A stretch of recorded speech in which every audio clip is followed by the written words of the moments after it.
E, ó, esse período seco sempre foi um desafio para a nossa saúde aqui em Brasília, mas esse ano o desafio, você sabe que está ainda maior por essa quantidade de fumaça. Quais são os riscos à saúde quando a gente entra em contato com essa fumaça aqui de fogueira? De que maneiras devemos nos proteger? Quem vive em regiões com pouca água pode ter mais chance de desidratação? Isso tudo a gente vai perguntar agora para um especialista. O que é mais importante para esse momento? Juliano Cartacho está aqui com a gente. E ontem o Cartacho comentou aqui sobre a voz, que fica muito prejudicada com essa fumaça toda nos locais que os nossos repórteres estão. A voz é o nosso instrumento de trabalho, né? Mas esse é só um dos incômodos. Eu gostaria de saber, por exemplo, quais são os sinais de desidratação que a gente pode perceber. Será que é uma moleza, uma dor de cabeça, um sono fora de hora, hein, Gil? Bom dia. Bom dia, Neila. Bom dia para quem nos acompanha. Neila, é muito pior do que isso, viu? Eu estava conversando aqui com o Dr. Paulo Feitosa antes do nosso link, um dos maiores especialistas do país nessa área de pneumologia, e ele estava me explicando que justamente nesse período do ano, com essa poluição toda, doutor Paulo, aumenta inclusive o risco de uma doença cardíaca, né? Quem já sofre, o risco de uma morte súbita é iminente. Sim, quem mais sofre? Quem mais sofre é quem tem doença crônica, doenças respiratórias crônicas, como asma, como DPOC, que é enfisema e bronquite crônica, e os pacientes cardiopatas também. Pessoas que têm uma tendência maior, por exemplo, a infartar, a poluição aumenta esse risco, né? A poluição aumenta, na realidade, todas as causas de mortalidade. A poluição é uma coisa muito deletérica para a humanidade, e é muito complicado você viver com um ar de má qualidade tão grande quanto a gente tem visto nos últimos dias em Brasília. Agora, doutor Paulo, a Neila fez uma pergunta agora na abertura do nosso link. A poluição, ela dá sintomas para o corpo? Quais são os principais sintomas que o senhor percebe no consultório? Por exemplo, moleza, sonolência. Tem alguma dica que o corpo dá para a gente que já saturou? A poluição, ela dá sintomas porque ela tende, por exemplo, quem tem doenças crônicas, agudizar essas doenças. Então a pessoa começa a passar mal, não é? Em quem não tem doença, você vai sentir irritação nos olhos, você pode não conseguir ficar no ambiente. A tosse é um sintoma bastante comum da poluição, então as pessoas tossindo no meio da rua é sinal que a poluição está muito elevada, não é? Os olhos, o nariz, o aparelho respiratório como um todo, né? Isso aumenta a predisposição a infecções, a sinusites, a bronquites catarrais, né? A descompensação dessas doenças todas que a gente citou. E dependendo do grau de poluição, existe risco até de morte, né? Quando você se aproxima muito daquela fumaça do fogo, da combustão, do produto da combustão, dependendo do grau de intoxicação, pode até levar à morte. Agora, doutor Paulo, uma outra questão também que preocupa demais é a desidratação, porque você tem a poluição de um lado, né, a poeira, as partículas lançadas no ar nesse período de seca, e você tem também umidade muito baixa. Nós chegamos a bater 7%, 9%, 10%. Tem aumentado também o risco de desidratação nesse período? Qual é a recomendação? Tem uma coisa importante no calor seco. O calor seco, como você não sua muito, a sensação de sede é menor. Então a gente tem que lembrar de beber água. Essa hidratação, você hidratar, você tomar água, você precisa realmente tomar muita água, né? Faz com que, por exemplo, melhore a sua defesa no aparelho respiratório. O aparelho respiratório ele tem um sistema chamado muco ciliar e boa parte dele feito de água. Então a água é importante para isso aí. Não é só a sensação da gente ter o nariz aí sangrando ou o nariz ressecado. É muito importante a pessoa se hidratar. Essa hidratação é importante para os olhos, é importante para o nariz, é importante para o aparelho respiratório como um todo. E a gente precisa lembrar. Qual é o ideal? Como é que a gente deve se hidratar? Nesse momento, a gente precisa andar com a garrafinha e ficar se hidratando durante todo o dia.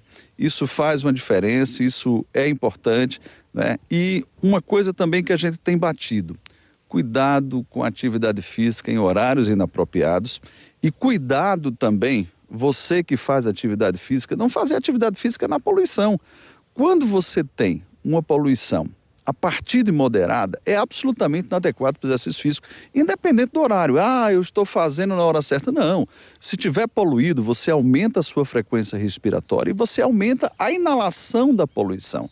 Tá? Então, esses dias em que a gente tem uma qualidade do ar ruim em Brasília, está inapropriado para você fazer exercício outdoor, fora de ambientes permissíveis. Existem ambientes indoor, como algumas academias, que estão bem preparadas e até a umidade do ar é melhor, e aí sim é o ambiente mais adequado. O senhor estava falando da qualidade do ar. Nós registramos há mais ou menos 3 semanas a pior qualidade do ar no Distrito Federal desde o início da série histórica em 1996. O senhor acredita que há essa medição de forma adequada no Distrito Federal? Ela está dentro do que preconizam as regras internacionais? E de que serve essa medição na prática para a gente? Infelizmente não. Não é? E a partir de agora, possivelmente, está bem claro que nós vamos precisar fazer isso de forma melhor, e ao que tem sido dito aí na imprensa, o governo tomará providências para isso. Mas a gente precisa medir melhor a qualidade do ar, e isso precisa ser passado para a população. Não é? Em que estágio nós estamos? Nós estamos em estágio de alerta ou nós estamos na emergência? O governo tem a obrigação de falar isso. A população precisa se defender. A questão se é ponto facultativo, se vai ter aula, se não vai ter aula, é outra coisa importante que a gente precisa. Ontem não tiveram aula em várias escolas da Asa Norte, mas não tinha nenhuma condição de ter.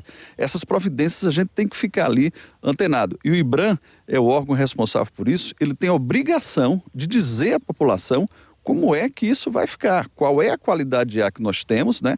Isso tem que acontecer em vários lugares de Brasília, principalmente nos lugares mais susceptíveis a esse tipo de situação, e a gente dá a dica aí, olha, tudo onde tiver reservatório de mata que pode ser queimado, a gente vai precisar, né? E os bairros que ficam mais próximos a essa situação. Então, Brasília é cercado por essa mata e a poluição pode vir para cá. Não é a primeira vez que acontece, mas a intensidade deste ano chama muita atenção. Doutor Paulo, a Neila tem uma pergunta lá do estúdio. Pois não, Neila? Quando usar máscara e que tipo de máscara? Ótima pergunta, viu, Neila? Estava conversando com o doutor Paulo fora do ar. Quando usar máscara, doutor Paulo, e se tem algum tipo específico de máscara que a gente possa usar que adiante alguma coisa? Eu vou aproveitar e já vou emendar uma outra pergunta. Dentro de casa, nós vimos vários vídeos ontem, principalmente de moradores ali do Cruzeiro, Octogonal, Noroeste também, filmando da janela de casa aquele fumaceiro danado, né? Fecha a janela ou abre a janela de casa quando perceber essa fumaça toda? Exato. Começando pela máscara. Usar máscara quando você sai de casa e está poluído é importante, tá? E isso ajuda a proteger, sim. Qual é o tipo de máscara? Ora, não dá para a gente exagerar. A máscara que mais protege, não é? Ela também faz você respirar com mais dificuldade, tá? Então não precisa exagerar na máscara, mas a máscara protege no ambiente outdoor, fora de casa. Dentro de casa não é necessário. Dentro de casa é menos poluído, né? Agora a gente precisa ter cuidado com excesso de poluição. Se o excesso de poluição for muito grande e entrar muita fumaça em casa, aí você tem que sair. Você tem que sair, você tem que procurar na cidade um local que esteja menos poluído. Quem tiver condição de ir para outro local, vá, não é? Algumas coisas, algumas medidas que a gente pode tomar. Olha, em frestas de janela e porta, você pode colocar panos úmidos. Isso ajuda a que a fumaça, logicamente, não entre e o ambiente indoor, o ambiente dentro de casa, fique mais saudável, tá? Mas dependendo da situação, se a quantidade for muito grande, tá? Dentro de casa também fique seguro, porque a gente tem que lembrar que esse ar de dentro de casa, ele circula menos e você vai ter uma exposição aí maior do que até fora de casa. Então, se a fumaça for muito grande, se você estiver muito perto de um incêndio, que a gente teve a oportunidade de ver ontem, o ideal é que você se retire desse local e procure um local mais seguro.